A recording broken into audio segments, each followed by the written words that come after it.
J'ai une élève qui m'a parlé d'un de ses accompagnements avec un client à elle et qui me disait j'ai pas compris parce que j'ai fait une super séance, Benoît, avec mon client. Il a eu une prise de conscience incroyable, il voulait passer à l'action, c'était super. Et une semaine après, quand il est revenu pour la deuxième séance, il avait pas fait grand chose et puis les résultats étaient pas extraordinaires. Finalement, je me suis retrouvé avec un client qui a tourné en rond, malgré que la prise de conscience a été géniale et puis que la séance a été hyper cadrée, je comprends pas.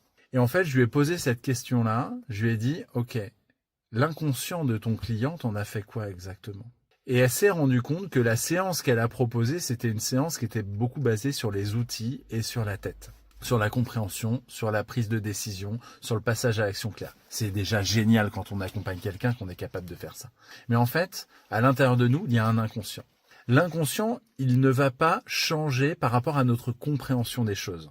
Il va changer par rapport à la fois au niveau émotionnel de ce qu'on comprend, c'est-à-dire est-ce que ça compte pour nous, est-ce que c'est dans notre tripes, dans notre âme, est-ce qu'on le ressent, et aussi par rapport à la répétition.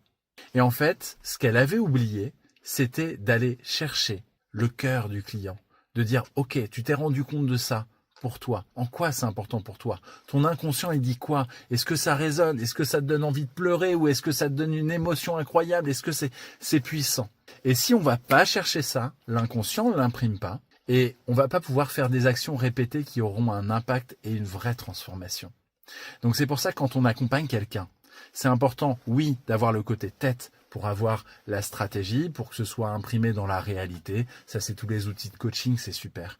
Mais derrière, s'il n'y a pas un impact émotionnel puissant, il va pas se passer grand-chose. Ou alors, coup de bol, il y a un changement, mais ça va pas être un changement tellement durable. Si vous avez envie d'apprendre à faire ça, les amis, si vous avez envie d'être capable de transformer la vie des autres, mais d'une manière durable, que ce soit dans la réalité avec des outils concrets, mais aussi dans le ressenti et le fait que voilà la personne elle transforme sa vie, de comment elle se sent, des résultats qu'elle obtient, vous pouvez apprendre à faire ça. Si vous voulez que je vous montre comment, vous mettez hypnose et je me ferai un plaisir de vous envoyer mes méthodologies pour vous expliquer.